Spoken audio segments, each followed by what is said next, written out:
자, 오늘 말씀을 보도록 하겠습니다. 룻기 2장 1절에서 7절까지의 말씀인데 함께 교독해 보도록 하죠. 나오미의 남편 엘리멜렉의 친족으로 유력한 자가 있으니 그의 이름은 보아스더라.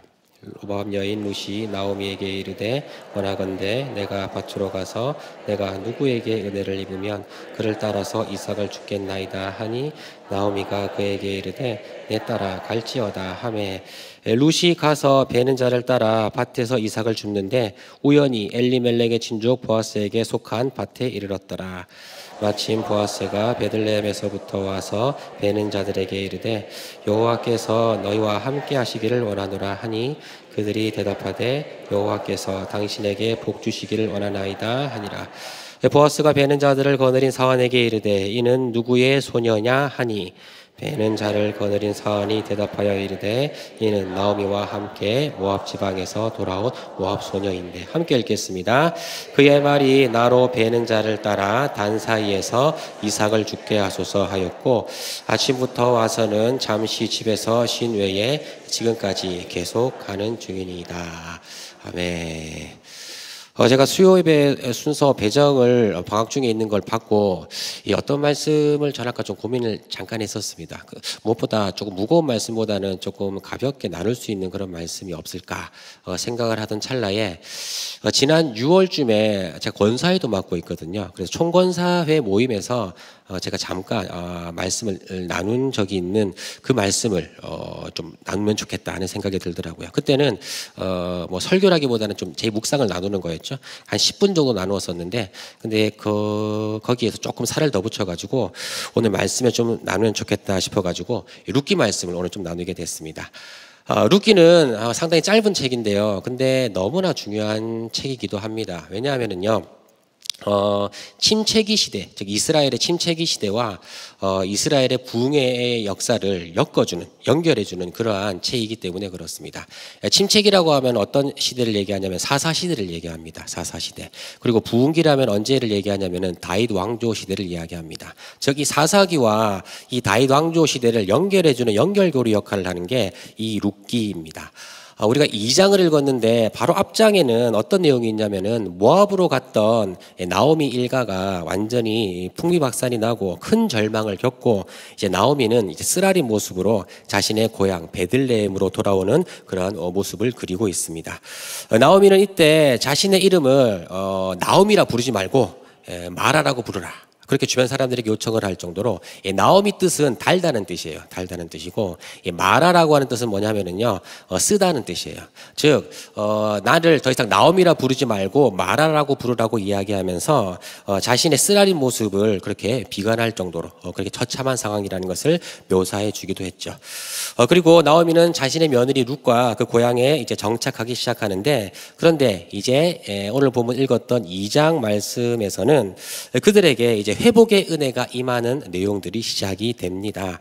그래서 오늘 본문을 통해서 하나님의 은혜가 이들에게 어떻게 임했는지, 어떠한 방식으로 임했는지를 좀 살펴보고 이 은혜는 이들을 어떻게 살렸는지를 함께 생각해보는 시간 갖도록 하겠습니다. 먼저 하나님이 이들에게 은혜를 베푸실 때에 하셨던 세 가지 방편이 있거든요. 세 가지 방식이 있는데 그거 먼저 한번 정리해 보도록 하죠. 하나님은 이들에게 어떤 은혜의 방식으로 찾아가셨는가? 첫 번째로는요, 바로 하나님의 율법을 통해서입니다. 하나님의 율법을 통해서 하나님은 이들에게 은혜로 찾아가셨다는 거예요. 룻기 안에는요 중요한 율법이 두 가지가 작용하고 있습니다. 두 가지. 첫 번째는 뭐냐면은요 떨어진 이삭을 이제 가난한 자들을 위해서 남겨두게 하는 규례가 있습니다. 이건 레위기 29장에 나와 있는 규례이기도 한데 지금 오늘 본문을 보시면은 룻은 먹을 것을 얻기 위해서 보아스의 밭에 가서 떨어진 이삭을 줍기 위해서 나갔다고 본문은 기록하고 있거든요. 자, 근데 당시 율법으로는요, 이제 추수하는 자들은 추수를 할 때에 막 이삭이 막 떨어질 거 아니에요. 근데 그 떨어진 이삭을 절대로 그것까지 챙겨가지 못하도록 율법으로 제정해 두었던 것이죠. 왜냐하면은 그 떨어진 것들은 먹고 살기 힘든 가난한 자들이 주워가서 그들의 생계를 이어갈 수 있도록 배려하기 위한 그러한 규정이었던 것이죠. 자, 당시에 이 규례는 기업이 없고 경제 활동을 할 수 없었던 룻과 나오미에게 있어서는 오히려 회복을 공급하는 그런 수단으로 이용 적용되었던 것이죠. 이게 첫 번째 율법이에요. 즉 떨어진 이삭을 죽지 않도록 규정하는 그 규례. 이게 나오미와 룻에게 오히려 은혜를 회복을 가져다주는 그런 수단으로 작용하고 있다는 거죠. 그리고 또 하나의 율법이 룻기 안에 등장하는데 뭐냐면은요, 이제 기업 물을 자의 율법입니다. 요거는 다른 말로 고엘 제도라고 하기도 하는데, 이거는 뭐냐면은 뭐 다 아시겠지만은 한 가문이 큰 어려움을 당했어요. 그런데 그 큰 어려움을 당했는데 회생이 불가능할 정도입니다. 자, 그런데 그런 가문을 내버려 두지 않고 주변의 친족들이 나서서 대신 빚을 갚아주거나 책임지게 하도록 하는 율법을 말합니다. 역시 가난하고 어려움에 직면한 자들을 위한 그런 율법이라고 할 수 있는데, 근데 이 고엘 제도가 참 중요하거든요, 룻기 안에서. 그래서 이 룻기와 보아스가 혼인하게 되는 계기도 이 고엘 제도였고, 더 나아가서 룻기의 궁극적인 목표라고 할 수 있는, 목적이라고 할 수 있는 이 다윗 왕조가 낳게 되는 근거가 되기도 했던 제도가 바로 이 고엘 제도였습니다. 자, 이 모든 제도는요, 룻과 나오미에게 회생과 회복을 가져다주는 그러한 은혜의 통로였던 것이죠. 자, 근데 이게 좀 의미심장합니다. 이게 왜 의미심장하냐면요, 당시에는 아까 사사시대라고 했죠. 근데 이 사사시대는 사실 말씀이 천대받던 시대였거든요. 사사기를 읽어보면은 계속해서 반복적으로 일어나는 관영오구처럼 일어나는 표현이 하나 있어요. 뭐냐면은요, 그때의 왕이 없으므로 이스라엘 백성들이 각각 그의 소견에 옳은 대로 행하였더라라고 그렇게 표현하기도 하거든요. 즉 이 시대는요, 말씀의 통치가 일어나지 않고 전부 다 각자가 자신의 기준을 가지고 자신의 생각을 가지고 자신의 쾌락을 쫓아서 살아갔던 그러한 시대라는 말이에요. 그리고 이 룻기 앞장에 1장에 보시면은 나오미의 남편 엘리멜렉도 자신이 지켜야 될 기업을 버리고 모압 땅으로 갔다고 얘기하고 있잖아요. 근데 이것도 사실은 하나님의 말씀을 경시했다는 것을 암시해 주는 모습입니다. 자, 이만큼 말씀이 우습게 여겨지고 외면받던 이 시대에 오히려 뭐예요? 율법, 하나님의 이 말씀이라고 하는 장치가 룻과 나오미에게 회생의 기회를 주고 회복의 여지를 주고 또 이 시대를 살리는 은혜의 수단으로 작용하고 있다는 말이에요. 여러분, 우리의 영혼이 언제 힘을 얻고 언제 살아날까요? 사실 우리는 하나님의 말씀의 통제를 힘겨워하고 부담스러워하고 불편하게 여기죠. 그런데 실제로는요, 우리의 영혼이 진짜 자유를 누리고 살아나는 때는요, 바로 말씀이 우리를 통치할 때입니다. 말씀이 우리 삶을 지배할 때입니다. 그런데 우리는요, 생각을 좀 잘못해가지고 우리가 뜻한 바대로 사는 것을 자유라고 좀 생각을 하거든요. 그래서 내 감정대로 내가 하고 싶은 말들을 막 쏟아내는 것이 속 시원할 것처럼 그렇게 여겨지지만, 근데 여러분 다 경험해 보셨잖아요. 그렇게 막 속 시원하게 막 하고 싶은 걸 다 내뱉으면은 오히려 돌아오는 것은 뭐였어요? 더 깊은 상처를 만들어내고 우리의 마음을 더 억압하게 된다는 것을 여러 상황들을 통해서 여러분들 아마 경험해 보셨을 겁니다. 자, 그런데 여러분, 하나님의 말씀의 통치는요, 우리를 자유케 합니다. 우리를 살립니다. 오늘 룻기 말씀은요, 마치 그것을 우리에게 보여주기라도 하듯이 너희가 경시하고 우습게 여겼던, 내팽개쳤던 그 말씀이 사실은 너희를 위한 장치였고 너희를 살리는 도구였고 그리고 은혜를 공급하는 통로였다는 것을 보여주고 있다는 말이에요. 여러분, 그렇습니다. 하나님의 율법, 하나님의 말씀입니다. 말씀이 우리를 살리고 말씀의 복종이 이 시대를 살렸다는 말이에요. 바로 이것이 오늘 룻과 나오미에게 은혜가 찾아가는, 은혜가 임하는 첫 번째 방식이었다는 말입니다. 자, 그리고 두 번째로 이들에게 은혜가 찾아갔던 두 번째 방식은 뭐냐면은요, 이제 하나님의 사람을 통해서입니다. 하나님의 사람을 통해서. 본문은요, 룻이 보아스를 만나게 된 경위를 그려주고 있거든요. 근데 룻은 우연히 한 밭에 이르렀는데, 근데 그 밭은 보아스라고 하는 사람의 밭이었습니다. 근데 이 보아스라고 하는 사람이 룻기 안에서 나오미와 룻을 살리는, 회복시키는 도구로서 등장을 하고 있는 거예요. 근데 오늘 본문에 보시면은 이 보아스가 어떤 사람인가를 보여주는 몇 구절들이 있거든요. 그 구절들을 한번 보도록 하죠. 2절 2장 1절인데요. 한번 다 같이 읽어볼까요? 시작. 나오미의 남편 엘리멜렉의 친족으로 유력한 자가 있으니 그의 이름은 보아스더라. 여기 보시면 유력한 자라고 되어 있죠. 이 말은 무슨 말이냐면은 물질적으로도 부유하다는 것을 의미하기도 합니다. 그런데 한 걸음 더 나아가서 용기와 덕이 있는 사람, 즉 강한 용사의 기질을 가진 사람, 그런 사람을 유력한 자다라고 그렇게 이야기하는 건데, 이것은 뭘 의미하는 거겠어요? 이 보아스의 능력을 표현하는 거겠죠. 보아스의 능력을 그렇게 표현하고 있는 겁니다. 그런데 그의 성품을 또한 엿보게 하는 구절도 있거든요. 4절이에요. 4절 한번 읽어보겠습니다. 시작. 마침 보아스가 베들레헴에서부터 와서 베는 자들에게 이르되 여호와께서 너희와 함께 하시기를 원하노라 하니 그들이 대답하되 여호와께서 당신에게 복 주시기를 원하나이다 하니라. 자, 보아스는요, 그는 밭으로 나오면서 거기에서 일하는 자들에게 하나님의 복을 빌어주고 있다는 것을 4절은 이야기해주고 있죠. 그런데 그때 보아스가 하나님의 복을 빌어줬던 그 대상들은 보아스의 밭에서 일하는, 쉽게 얘기하면 정식 직원이 아니라 룻과 같이 가난한 자들이 대부분이었습니다. 자, 그런데 이 보아스는 그러한 가난한 자들에게도 친절을 베풀면서 그들을 존대하고 있다는 것을 본문을 통해서 우리는 알 수 있죠. 그리고 이 뒤에 이어지는 여러 구절들을 통해서 보시면은 이 보아스라는 사람이 상당히 세심하고 연약한 자들에 대한 배려가 많구나라는 것을 알 수가 있다는 말이에요. 그리고 우리가 읽지는 않았습니다만은 3장으로 넘어가 보면은요, 이 보아스는 또 어떤 모습을 보이냐면은 룻이 보아스에게 찾아가서 자신의 가문에 기업을 물을 자가 되어줄 것을 요청하는 장면이 있습니다. 자, 근데 그때 보아스의 입장에서는 어떻겠어요? 이런 젊은 여자를 자기의 아내로 받아들인 것은 어떻게 보면 좋은 일이겠죠. 그런데 그렇게 바로 처리하지 않고 보아스는 한번 잠시 섭니다. 서가지고 자신의 욕구대로, 자신의 감정대로 이 일을 처리하지 않고 철저한 하나님의 율법의 절차를 따라서 이 일들을 하나하나 진행해 가는 것을 보게 됩니다.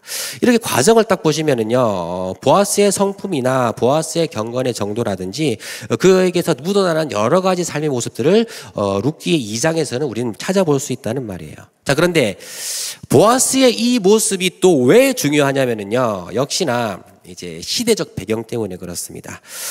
왜냐하면 이 시대에는요, 이렇게 선한 모습과 또 경건과 말씀을 지켜내는 사람이 사실 거의 없었기 때문입니다. 드물었기 때문이에요. 사사기나 뭐 이런 내용들 읽어보면은 이 시대에는 정말 인물이 없구나라는 생각이 들 정도로 처참한 시대가 바로 이 시대였습니다. 그런데 본문은요, 마치 그 소망 없어 보이는 이 사사시대에 누군가가 이 사사시대에는 믿을 사람 하나도 없다, 소망이 전혀 없는 시대다라고 그렇게 여기는 그 시대에 보란 듯이 이렇게 대답해 주는 것 같아요. 아니, 보아스라는 사람이 이 시대에 있다. 이 시대에 소망을 보려면은 이 보아스라고 하는 사람을 바라보아라 라는 식으로 소개해 주는 것 같은 그런 느낌이 든다는 말이죠. 여러분, 그렇습니다. 어느 시대에나 하나님의 사람이 있습니다. 무너진 것 같은 그 시대에도, 절망의 시대에도 하나님은 언제나 신실한 하나님의 사람들을 그대로 남겨두셨습니다. 그리고 그들을 통해서 하나님의 시대를 일으키시고 부흥케 하시고 회복을 주시는, 공급하시는 그런 일들을 언제나 해오셨다는 말이죠. 저도 한때 누군가 때문에 되게 어떤 일 때문에 낙심한 적이 있었습니다. 어떤 선배 목사님들 때문에 상당히 큰 낙심을 경험한 적이 있거든요. 지금은 그때 상당히 어렸을 때여서 그렇습니다. 어렸을 때여서 그렇고, 지금은 그분들도 주께서 아주 영광스럽게 드시는 그러한 도구들인데, 그때 차마 제가 속 좁은 그러한 어린 마음에 그분들 때문에 좀 시험을 들었던 그러한 절망을 겪었던 그런 적이 있었는데, 심지어 내가 앞으로 이제 목회를 제대로 할 수 있을까, 사역을 제대로 할 수 있을까, 그만두고 싶다 라는 이 생각이 들 정도로 좀 깊은 절망에 빠졌던 적이 있는데, 그런데 이거를 안 어느 형님 목사님께서 저를 좀 달래기 위해서 그렇게 밤 9시경쯤에 전화를 주신 겁니다. 제가 어려운 마음을 겪고 있다는 것을 아시고 전화를 주신 거겠죠. 그래서 전화를 주셔가지고 요즘에 기분도 좀 꿀꿀한데 이제 한잔 해야 되지 않겠냐라고 이렇게 이제 얘기를 하시더라고요. 그래서 나와서 우리 한잔 하자 해가지고 오밤중에 이제 남자 둘이서 이제 편의점에 가가지고 요구르트 한 잔씩 하면서 이제 이런저런 얘기를 이제 나누었단 말이죠. 근데 그때 나누었던 말들이 사실 별말 아니었어요. 별말 아니고 그냥 아주 교과서적인 말이었어요. 자, 우리가 사람에게 충성하는 것이 아니라 뭐 우리가 주님을 사랑하기 때문에 충성하는 것 아니냐, 이런 교과서적인 말이었거든요. 자, 근데 저에게는 그 일이 좀 의미심장하게 느껴졌다는 말이에요. 왜냐하면 내가 사람에게서 받은 낙심이었잖아요. 또 한 걸음 더 나아가서 또 선배 목사님들에게서 받은 낙심이었잖아요. 그래서 내가 하나님 앞에 난 이 시대에 너무 절망스럽습니다. 앞으로 내가 목회할 사역할 자신이 없습니다. 막막합니다. 이런 생각을 막 하고 있을 때에 근데 하나님이 보내주신 답은 뭐예요? 하나님은 오히려 다른 사람을 통해서 또 다른 선배 목사님을 통해서 그걸 위로하고 보듬어 주셨다는 말이죠. 저는 이렇게 마치 느껴졌어요. 하나님 이렇게 말씀하시는 것처럼 느껴졌어요. 내가 하나님 너무 막막해서 이 시대에는 내가 따라갈 그런 사람이 없습니다 라고 얘기하니까 하나님께서 이렇게 말씀하시는 것 같았어요. 아니, 여전히 신실하게 사용하는 나의 사람들이 있다. 이 시대에도 여전히 내가 사용하는 하나님의 종들이 있다. 그 말씀하시는 것처럼 느껴졌다는 말이죠. 여러분, 사실 우리 삶도 그렇지 않습니까? 사실 우리 누군가를 통해서 큰 낙심과 낙담, 아픔, 절망 경험하잖아요. 그런데 하느님은 참 묘하게도 다른 사람들을 통해서 우리를 살리고 회복시키시고 위로하시고 격려하는 일들이 너무나 많다는 거예요. 여러분, 어느 시대에나 어느 때에나 하나님은 하나님의 사람들을 남겨두십니다. 하나님의 위로를 전할 사람들을 반드시 우리에게 붙여주십니다. 오늘 본문에 보아스가 그런 사람으로 소개되고 있다는 거예요. 그는 룻과 나오미의 삶에 회복을 전하는 사람이었고 더 나아가서 이 시대에 정말 절망적인 이 시대에 소망이 없을 것 같은 그 시대에 아니 하나님의 사람이 여전히 남아있다는 것을 보여주는 그런 인물로 등장하고 있다는 말이에요. 이 보아스라고 하는 이 하나님의 사람, 이 하나님의 사람이 룻과 나오미에게 은혜를 끼치는 두 번째 수단, 두 번째 방식이었다는 말이에요. 자, 그리고 세 번째로는요, 마지막으로 하나님의 은혜가 이들에게 임한 세 번째 방식은 뭐냐면은 가장 포괄적인 주제이기도 한데요. 바로 하나님의 섭리라는 거예요. 하나님의 섭리. 3절 4절 말씀을 제가 한번 읽어드릴게요. 3절 4절 말씀에 보면 이런 표현이 있어요. 룻이 가서 베는 자를 따라 밭에서 이삭을 줍는데 우연히 엘리멜렉의 친족 보아스에게 속한 밭에 이르렀더라. 그리고 마침 보아스가 베들레헴에서부터 와서라고 이렇게 표현하고 있어요. 이것은 룻이 보아스의 밭으로 가게 된 경위를 표현하는 말인데 근데 뭐라고 표현하고 있어요? 이런 단어를 쓴단 말이죠. 우연히, 그리고 때마침, 뭐 이런 표현을 쓰고 있다는 말이죠. 자, 근데 룻기에는요, 좀 독특한 특징이 하나 있습니다. 뭐냐면은, 하나님이라고 하는 단어가 한 번도 등장을 안 해요.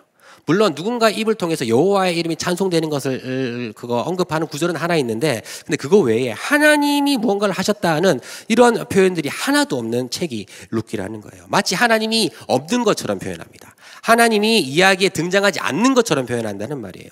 그리고 이 사건을 전개하고 묘사해 갈 때에 모든 일들을 겉으로 드러난 일상적인 일인 것처럼 묘사한다는 말이에요. 방금 읽은 본문도 바로 그거라는 거예요.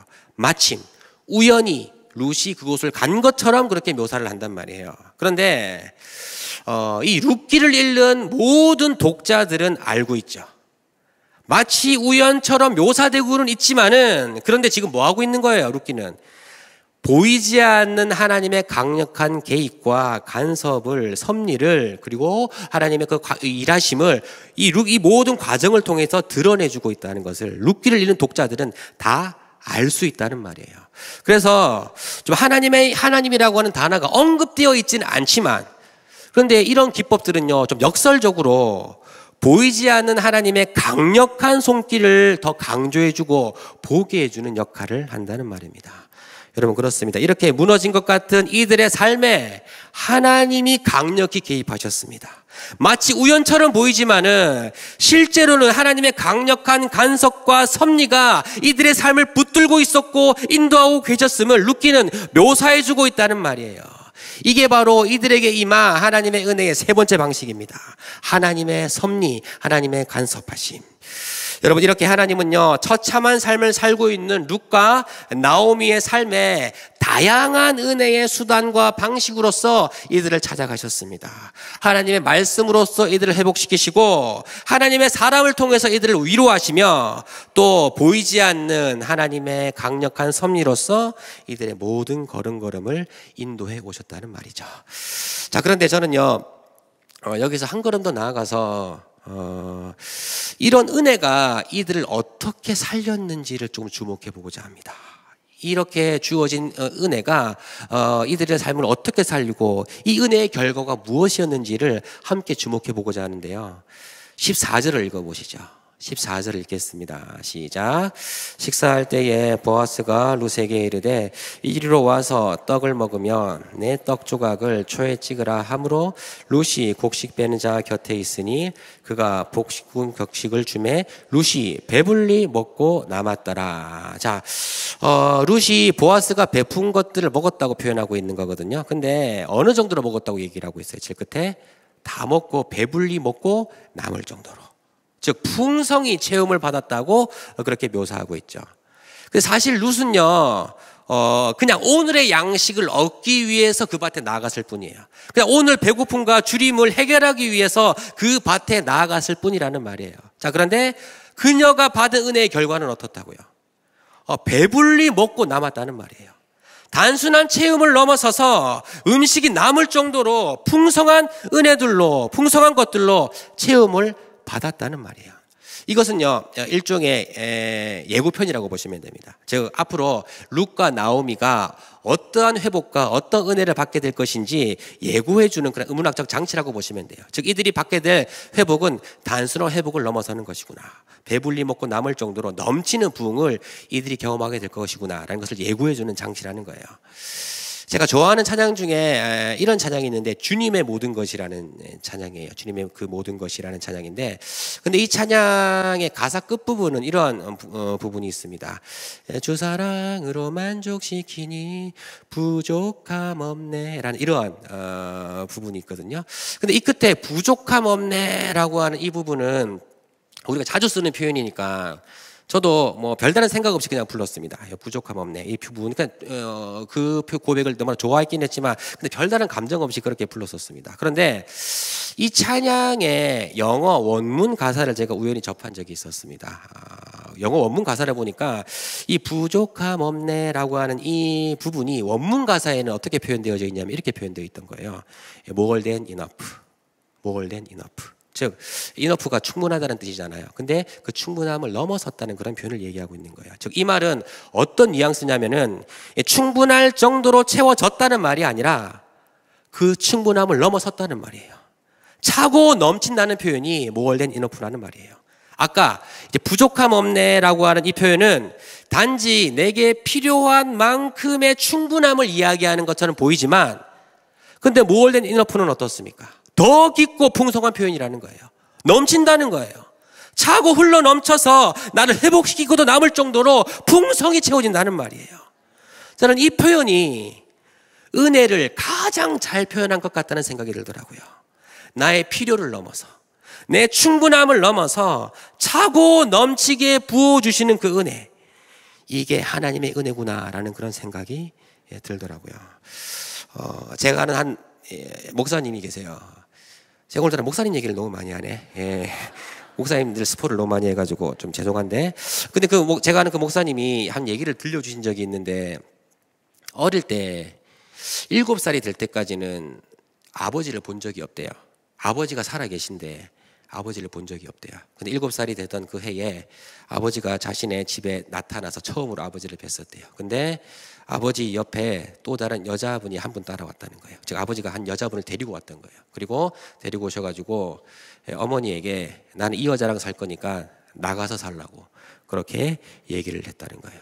그래서 어머니가 아버지에게 상당히 저항하면서 내가 당신에게 할 수 있는 최대의 복수는 당신과 이혼해 주지 않는 거다. 당신이 그래서 그 여자와 살 수 없게 합법적으로 부부가 되지 않게 하는 것이 내가 할 수 있는 최대의 복수다 라고 그렇게 얘기를 했대요. 그래서 아버지가 어쩔 수 없이 이제 나가서 사셔야 되는데, 근데 그 아버지가 멀리 가시는 게 아니라 자신의 집 근처에, 그 목사님 집 근처에 방을 얻어서 그렇게 사셨다는 거예요. 계속해서 눈에 띄면서 계속 가족과 어머니를 위협하고 자극하기 위해서겠죠. 자, 그런데 이 목사님은 어릴 때 그런 아버지의 모습을 보면서 너무나 큰 분노로 가득 찼다는 거예요.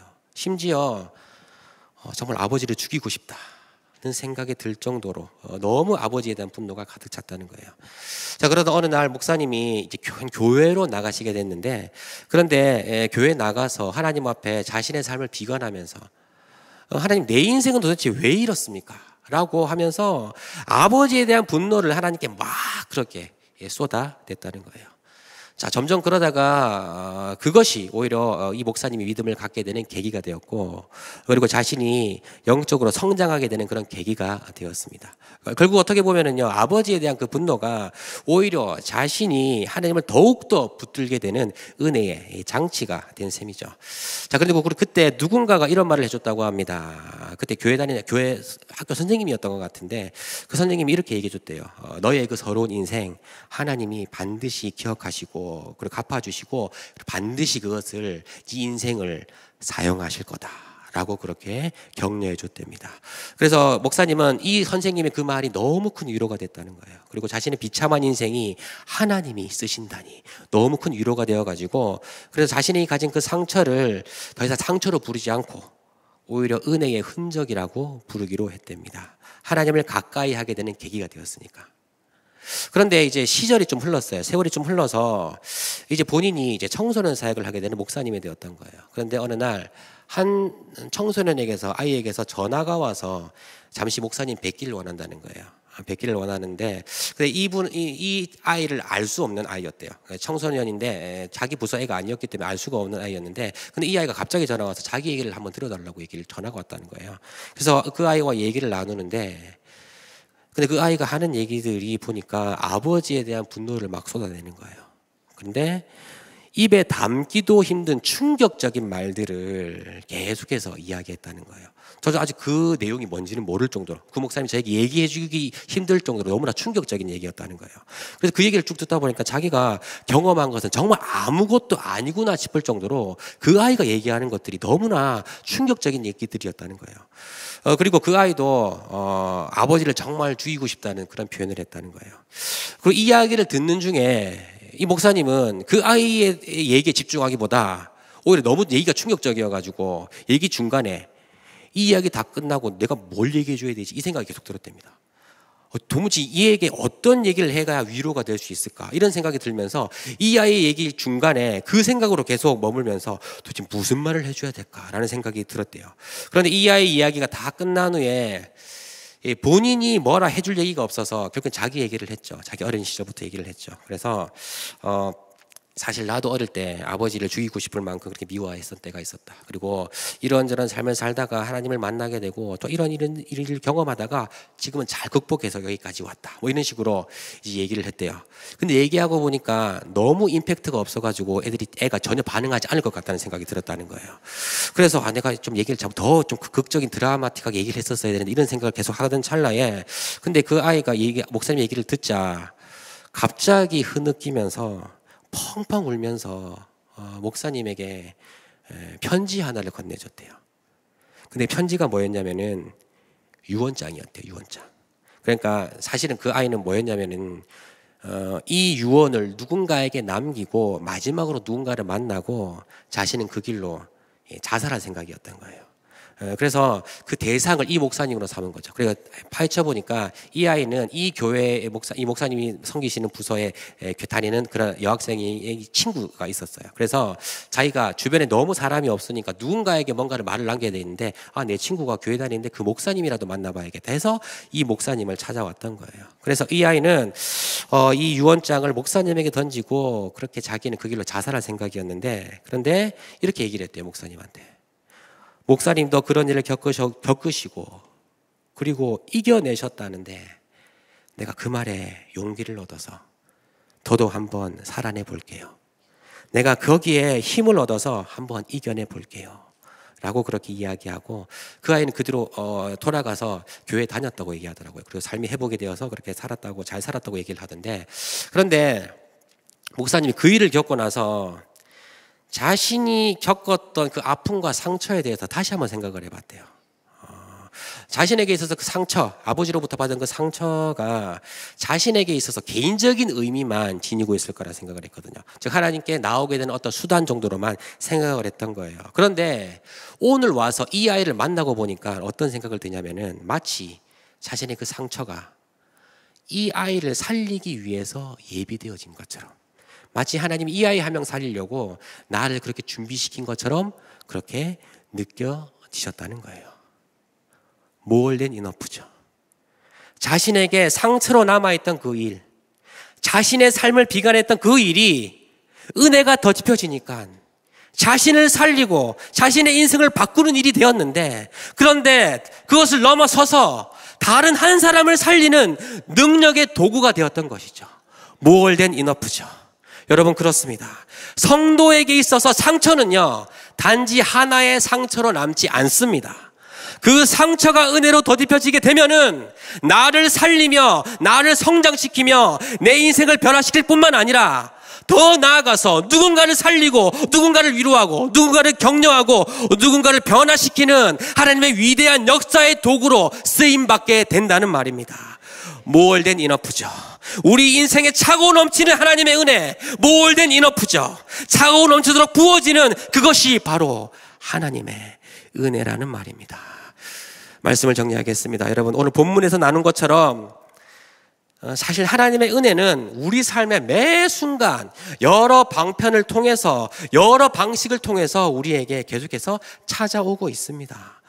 무너진 우리 인생에, 또한 빈곤한 우리의 마음에, 절망으로 가득 찬 우리 인생에 하나님은 은혜의 손길로 찾아오셔서 우리를 일으키시고 살리시며, 더 나아가 우리 인생을 통해서 다른 일을 살리시는 역사들을 펼쳐 가신다는 거죠. 여러분, 이 하나님의 은혜를 바라보십시오. 여러분들을 살리는 그 은혜 앞에 직면하십시오. 그 은혜는 여러분들을 일으킬 것이며 살릴 것이며, 더 나아가서 누군가를 살리는 놀라운 하나님의 역사로 쓰임받게 될 것입니다. 이 은혜를 매 순간 경험하게 되는 우리 모두가 되기를 주님의 이름으로 축복합니다.